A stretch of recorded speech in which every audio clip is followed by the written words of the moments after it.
બનાસકાંઠા જિલ્લાના કાંકરેજ તાલુકામાં કમોસમી વરસાદ અને ભારે પવનનો તાંડવ જોવા મળ્યો છે.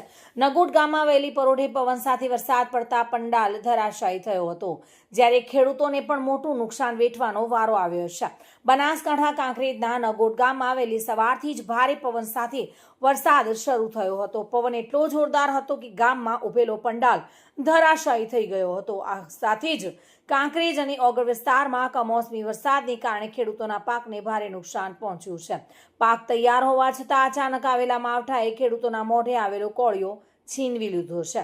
સ્થાનિક ખેડૂતોના જણાવ્યા મુજબ આ વરસાદ અને પવનથી ઊભો પાક નષ્ટ થયો છે, જેના કારણે તેમને આર્થિક ફટકો સહન કરવો પડી રહ્યો છે. આ રીતે માવઠાના આકસ્મિક મારથી બનાસકાંઠાના ખેડૂતો ફરી એકવાર મુશ્કેલીમાં મુકાયા છે.